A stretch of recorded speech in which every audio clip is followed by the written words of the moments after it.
Hi అండి, అందరు ఎలా ఉన్నారు? మేమైతే చాలా బాగున్నాము. నేనైతే అమ్మవారికి ఎంతో ఇష్టమైన గోధుమ రవ్వతోనైతే నైవేద్యం చేస్తున్నాను. అందుకోసం 1 కప్పు గోధుమ రవ్వనైతే తీసుకున్నాను. ఇప్పుడు స్టవ్ ఆన్ చేసుకొని గిన్నె పెట్టుకొని ఇందులో 1 స్పూన్ అయితే నెయ్యి వేసుకోవాలి. ఇప్పుడు నెయ్యి అయితే కరిగిపోయిందండి. ఇందులో ఈ గోధుమ రవ్వనైతే వేసుకొని వేయించుకోవాలి.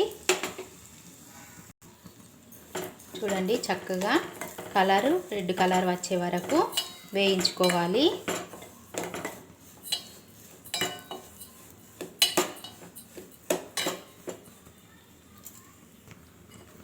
చూడండి, ఇలా చక్కగా కలుపుతూ వేయించుకోవాలి.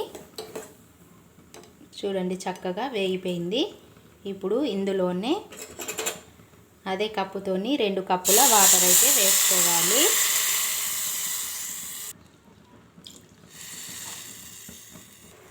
చూడండి, నేనైతే 2 కప్పుల వాటర్ అయితే వేసాను. ఇది చక్కగా రవ్వనైతే ఉడకాలండి. ఇప్పుడు మరొక గంజి తీసుకొని ఇందులో అదే కప్పుతోని 1 కప్పు బెల్లం అయితే వేసుకోవాలి. ఇప్పుడు బెల్లం మునిగేంత వరకు వాటర్ అయితే వేసుకోవాలి.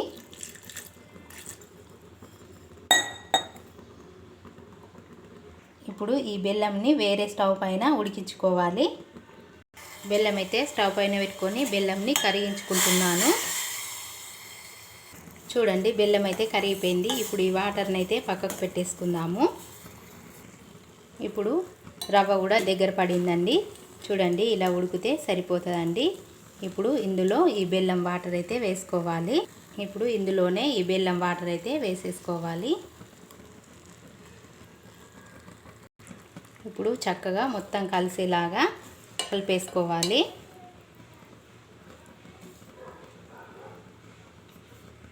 ఇప్పుడు ఇందులోనే ఒక చిటికెడు సాల్ట్ అయితే వేసుకోవాలి.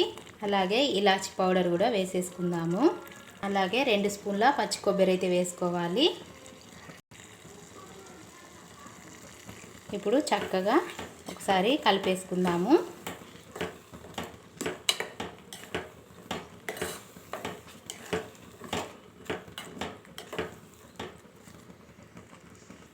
ఇలా చక్కగా బెల్లం వాటర్ అంతా రవ్వకు పట్టేసి ఇలా దగ్గరికి అన్నది రావాలండి. అయితేనే ఈ రవ్వ అన్నది ఉడికినట్టు, ఈ ప్రసాదం రెడీ అయినట్టండి.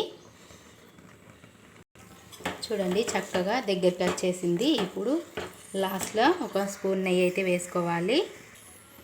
1 స్పూను నెయ్యి అయితే వేసుకుంటున్నాను. మరొకసారి కలిపేసి గిన్నెలోకి అయితే తీసేసుకుందాము. అయిపోయిందండి. అమ్మవారికి ఎంతో ఇష్టమైన ప్రసాదం అయితే రెడీ అయిందండి. చూడండి, చాలా ఈజీ అండి. ఏ అమ్మవారికైనా పెట్టచ్చు. మీకు కూడా ఇష్టమైతే ఒకసారి ఇలా చేసి పెట్టండి. మా వీడియోలు నచ్చితే లైక్ కొట్టండి. మా ఛానల్ సబ్స్క్రైబ్ చేసుకోండి. సరే, బాయ్.